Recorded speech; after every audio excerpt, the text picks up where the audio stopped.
जय श्री कृष्णा। आइए सुनते हैं बैसाख अमावस्या व्रत कथा, पूजन विधि एवं महत्व। बैसाख हिंदू वर्ष का दूसरा महीना माना जाता है। कृष्ण पक्ष के अंतिम दिन को अमावस्या कहा जाता है और इसके दूसरे दिन से शुक्ल पक्ष शुरू होता है।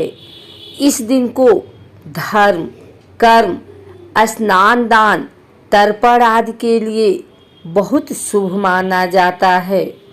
बैसाख मास में पड़ने वाली अमावस्या को बैसाख अमावस्या कहते हैं।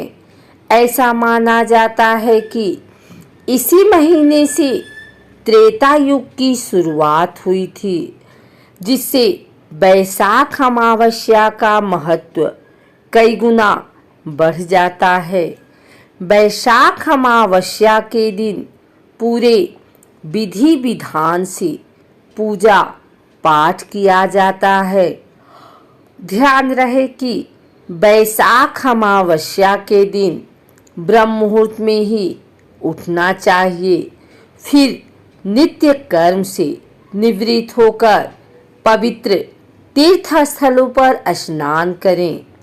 गंगा, यमुना आदि नदियों में स्नान का महत्व बहुत ही महत्वपूर्ण बताया गया है। स्नान के बाद सबसे पहले भगवान सूर्य को अर्घ्य देकर बहते जल में तिल डालकर स्मरण के साथ पीपल के वृक्ष पर जल चढ़ाए। चूंकि इस विशेष दिन पर कुछ क्षेत्रों में शनि जयंती भी मनाई जाती है, इसलिए तेल, तिल और दीपक आदि जलाकर शनिदेव की पूजा करना अच्छा माना जाता है। कोशिश करें कि आप भी शनि चालीसा का पाठ करें और शनि मंत्रों का जाप करना न भूलें। स्मरण के साथ अपनी क्षमता के अनुसार दान और दक्षिणा का दान करें। एक जमाने में एक ब्राह्मण था जिसका नाम धर्मवर था। वे बहुत ही धार्मिक स्वभाव के व्यक्ति थे। वह ऋषियों के प्रति बहुत सम्मान रखते थे और उनसे ज्ञान प्राप्त करते थे और साथ ही उपवास भी करते थे। एक बार उन्होंने एक महात्मा के मुख से सुना कि इस कलयुग में भगवान विष्णु का नाम स्मरण करने से जो पुण्य प्राप्त होता है और किसी अन्य कार्य से नहीं मिलता। अन्य युगों में पुण्य यज्ञ करने से जो पुण्य मिलता है उससे भी अधिक फल इस भयानक कलयुग में भगवान के नाम जप से आसानी से प्राप्त किया जा सकता है। सन्यासियों का यह वचन ही धर्मवर के मन में धारण कर गया और वह इस संसार से अनासक्त हो गया और उसने संन्यास ले लिया। धर्मवर ने संन्यास लेने के बाद इधर उधर की यात्रा शुरू की।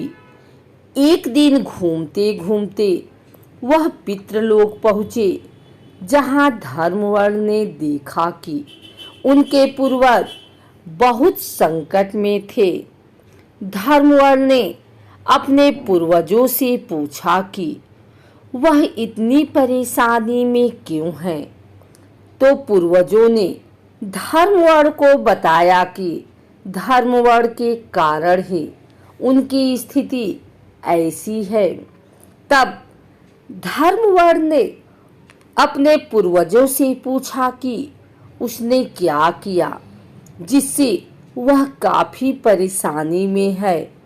तब पूर्वजों ने धर्मवर को बताया कि वह इस संसार से संन्यास ले चुका है, जिसके कारण उसका पिंड दान करने वाला कोई नहीं बचा, जिसकी वजह से वे इतना कष्ट सहने के लिए पड़ रहे हैं। धर्मवर ने कहा कि मैं ऐसा क्या करूं कि तुम्हारे कष्टों का निवारण हो सके। पूर्वजों ने कहा कि यदि आप वापस जाकर तपस्वी जीवन को छोड़कर गृहस्थ जीवन की शुरुआत करते हैं और संतान पैदा करते हैं तो हमें कष्टों से मुक्ति मिलेगी। और इतना ही नहीं, बैसाख अमावस्या के दिन पूरे अनुष्ठान के साथ पिंडदान करना याद रखें। तब धर्मवर ने अपने पूर्वजों से वादा किया कि वह अपने पूर्वजों की मुक्ति के लिए उनकी अपेक्षाओं को अवश्य पूरा करेंगे और धर्मवर अपने सांसारिक जीवन में लौट आए। और बैसाख अमावस्या के दिन उन्होंने पूरे अनुष्ठान के साथ पिंड का दान किया और अपने पूर्वजों को मुक्त कराया। बैसाख अमावस्या पर क्या करें? पितरों की मुक्ति के लिए बैसाख अमावस्या का व्रत करें। बैसाख अमावस्या के दिन किसी नदी, जलाशय या कुंड में पवित्र स्नान करना चाहिए। बैसाख अमावस्या को स्नान करने के बाद सूर्यदेव को अर्घ्य दें और तिल को जल में प्रवाहित करें।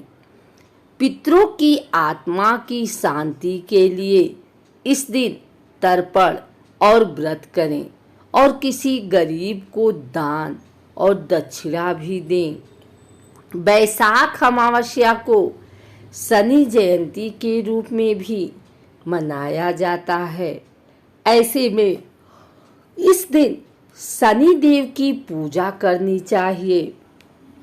इस दिन शनि देव को खुश करने के लिए तिल का तेल, सरसों का तेल चढ़ाना चाहिए।